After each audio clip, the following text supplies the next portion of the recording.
तो चलिए बढ़ते हैं आज की कहानी की ओर।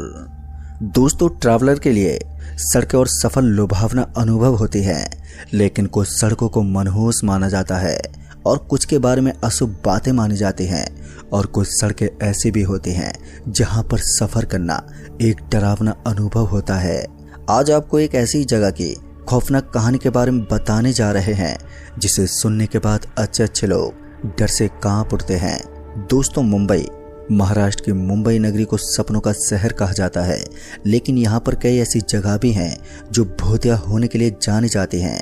इन्हीं में से एक पेड़ों से घिरी दिवास नाम की कॉलोनी स्थित है, जिसकी सड़क पर दिन में काफी चहल पहल रहती है, लेकिन रात होते ही यहाँ पर परिंदा भी पर नहीं मारता। तो आखिर आज हम जानने वाले हैं कि रात में ऐसा यहाँ पर क्या होता है कि लोग उस सड़क के नाम से भी इतनी बुरी तरह से डर जाते हैं। दोस्तों, ये कहानी हमें विजय गुप्ता ने भेजी है, जो कि वहीं के रहने वाले हैं। तो आगे की कहानी हम आपको विजय जी के पॉइंट से बताएंगे। मैं लगभग 15 दिन पहले ही इस कॉलोनी में आकर रहने लगा था, क्योंकि यहाँ पर मेरी जॉब को शिफ्ट किया गया था, इसलिए मुझे मजबूरन इस कॉलोनी के अंदर वक्त बिताना पड़ रहा था। लेकिन उस कॉलोनी के अंदर आने के बाद भी मैं कहीं भी इधर उधर घूमता नहीं था। रात में भी खाना वाना खाकर सीधा सोना ही होता था, और तो और कभी भी मैं घूमने के लिए आजू बाजू में भी नहीं गया। और पता नहीं क्यों, लेकिन आज मुझे घूमने का मन कर रहा था।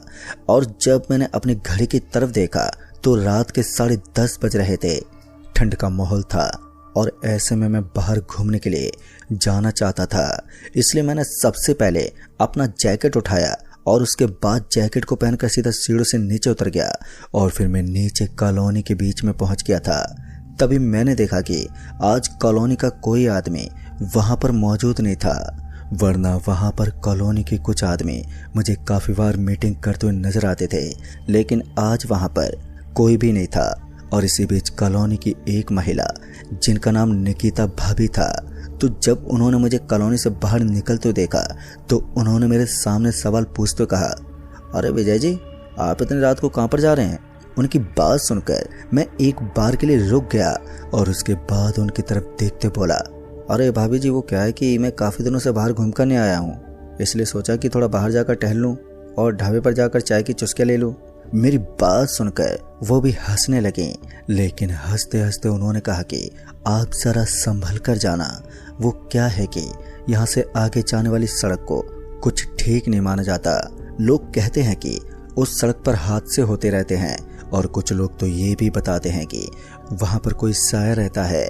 दोस्तों, ये सुनते मुझे भी हंसी आ गई, क्योंकि मैं एक विज्ञान का स्टूडेंट था और हमेशा से विज्ञान को आगे रखता था। इसलिए मैंने निकिता भाभी से कहा, अरे नहीं भाभी जी, ऐसा कुछ नहीं होता, बस आजकल के लोगों का भ्रम बढ़ता जा रहा है और इसके अलावा कुछ भी नहीं है। इतना कहने के बाद मैं सड़क के आगे चलने लगा, लेकिन अभी भी निकिता भाभी वहीं की वहीं खड़ी थी। तभी उन्होंने मुझे पीछे से कहा, वो क्या है कि आज की रात अमावस की रात है, और अमावस की रात के बारे में तो आपको पता ही होगा कि लोग उसके बारे में क्या बोलते हैं।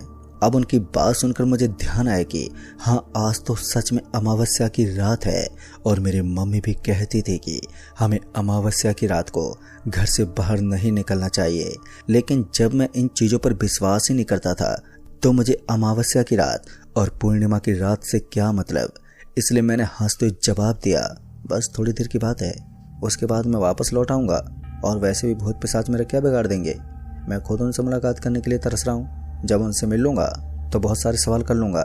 इतना बोलकर मैं ठाके लगाकर जोर जोर से हंसने लगा, लेकिन मुझे नहीं मालूम था कि मुझे अपने शब्दों पर लगाम लगानी चाहिए थी। जितना हो सके मैं उससे कहीं ज़्यादा बोल गया था। लेकिन उसके बाद मैं उस सड़क पर वापस से चलने लगा, और इस बार मैं कॉलोनी से बाहर आ गया था। और बाहर आते ही मेरी नज़र सड़क पर पड़ी, तो मैंने देखा कि मुझे सड़क के ऊपर कुछ पड़ा हुआ दिख रहा था। फिर जब मैंने उसके ऊपर काफ़ी देर तक गौर किया, तब जाकर मुझे पता चला कि जो चीज़ वहाँ पर गिरी हुई थी वो एक बॉक्स था, और उस बॉक्स के अंदर कुछ भी हो सकता था।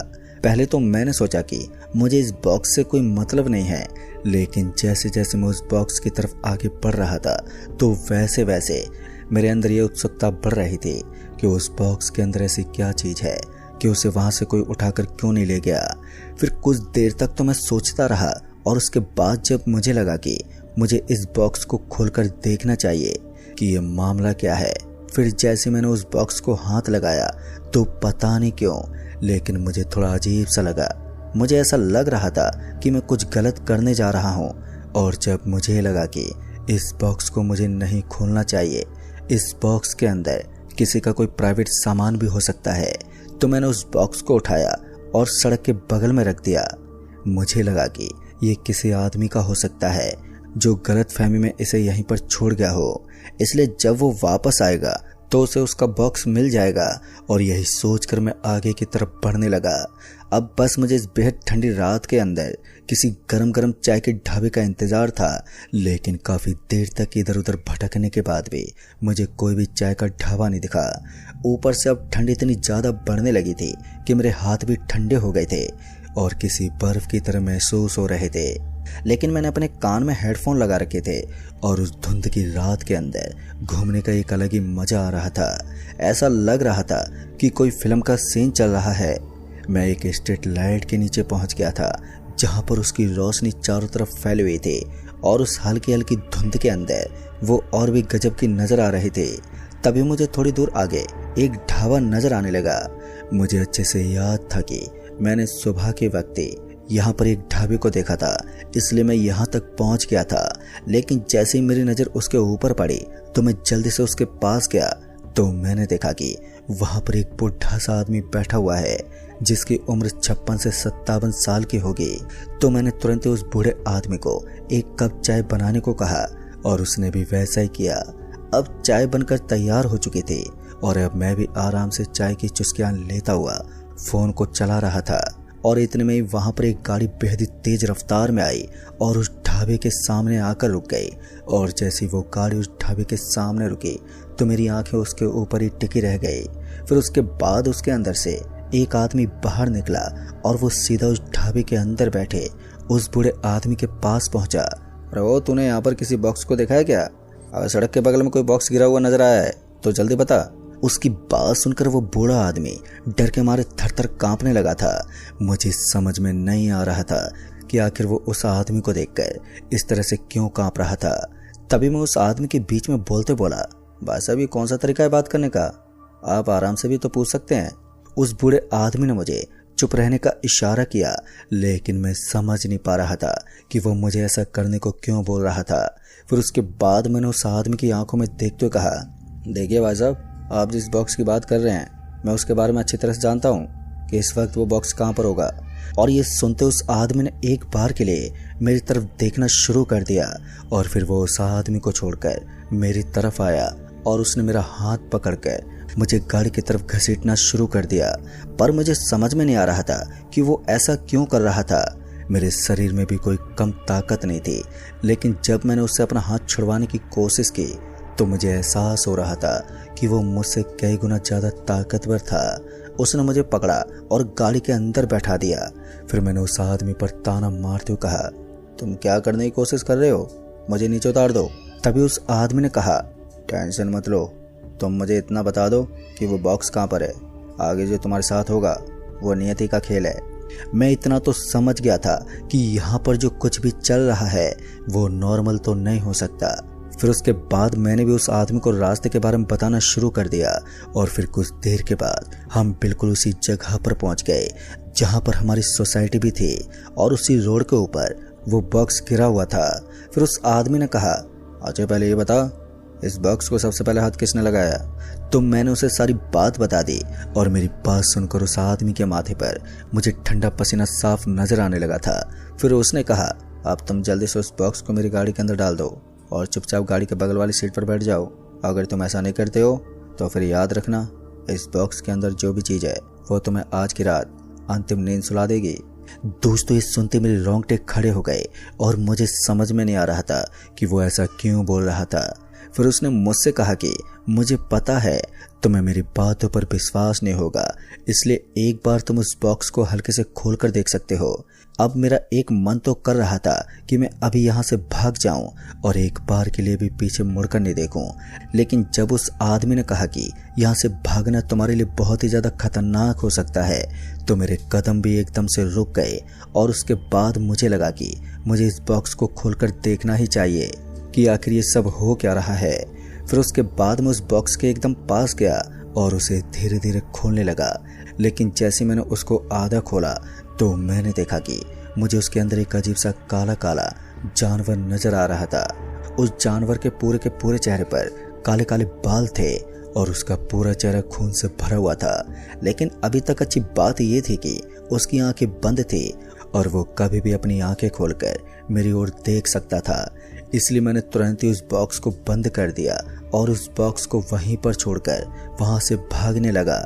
लेकिन तभी उस आदमी ने कहा, तुमने जिस बॉक्स को छुआ था उसके ऊपर तुम्हारे जिस्म के निशान हैं और वो तुम्हारे जिस्म की सुगंध से तुम्हारे घर भी आ सकता है और आज की रात तुम्हें मौत की नींद सुला सकता है। अगर तुम जिंदा बचना चाहते हो तो तुम्हें इस बॉक्स को ठिकाने लगाना होगा।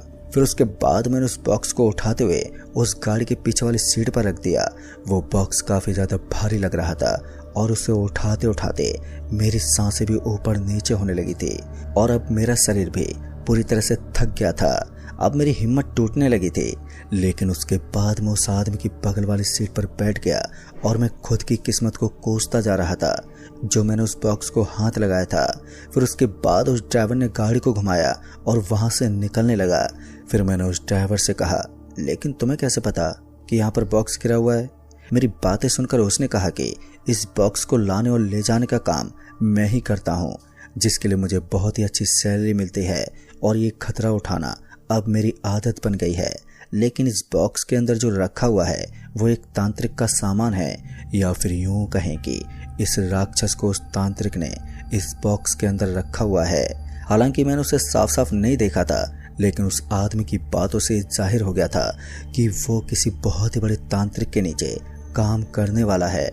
मैं जानता था कि अब मैं बहुत ही बड़े खतरे में फंस गया हूँ। बाद में उसने अपनी गाड़ी को आगे बढ़ाना शुरू कर दिया और मेरा दिमाग भी अब दूसरी जगह पर काम कर रहा था। मुझे लग रहा था कि मैंने इस गाड़ी के अंदर बैठकर ठीक नहीं किया, क्योंकि अब मेरी जान कभी भी जा सकती थी। कार की रफ्तार लगातार बढ़ती जा रही थी और वैसे मेरे दिल की धड़कनें भी काफ़ी तेज हो रही थी। लेकिन अब मैं समझ गया था कि गाड़ी के अंदर बैठकर मैंने अपनी मौत को बुलावा दिया है। इसलिए मैंने हल्के से फाटक को खोलना शुरू कर दिया और मेरी मेहनत रंग लाई और आराम से फाटक खुल गया। जैसे ही मैंने देखा कि सामने की तरफ मुझे एक मोड़ नजर आ रही थी, मैंने तुरंत ही मौके का फायदा उठाया और तुरंत ही गाड़ी से नीचे कूद गया। फिर उसके बाद क्या हुआ मुझे बिल्कुल भी नहीं मालूम। जब मेरी आंखें खुली तो मैंने देखा कि मैं किसी छतरी में लेटा हुआ था। जहां पर मैं रात को चाय पीने के लिए आया था वो वही जगह थी। वहां पर उस आदमी ने मुझे अपने ढाबे के बगल वाली छतरी में लेटा रखा था और सुबह होते ही उसने मेरे मुंह पर पानी की छींटे मारी। खैर दोस्तों, मौके पर उस आदमी ने मेरी जान बचा ली। दोस्तों, उस दिन इस घटना के पीछे का राज क्या था मुझे नहीं मालूम। बस मुझे इतना पता था कि वो बक्सा सच में बेहद ही खतरनाक था और जो आदमी उसे लेने के लिए आया था वो कोई नॉर्मल इंसान नहीं था, बल्कि एक पिशाच था, जिसके बारे में पूछताछ करने पर मुझे मालूम ही नहीं हुआ कि वो आदमी आखिर कहाँ चला गया। दोस्तों, आज भी उस घटना को याद करके मेरी रूह कांप जाती है। पर उसके बाद मैंने उस सोसाइटी में रहना ही बंद कर दिया और मैं वहां से दूसरी जगह शिफ्ट हो गया। तो दोस्तों, इस कहानी में बस इतना ही। कहानी आपको पसंद आई हो तो वीडियो को लाइक शेयर जरूर कर दें और साथ ही हमें नीचे कमेंट बॉक्स में जरूर बताएं। जल्द ही मिलूंगा ऐसी एक और नई कहानी के साथ। तब तक के लिए बाय एंड टेक केयर।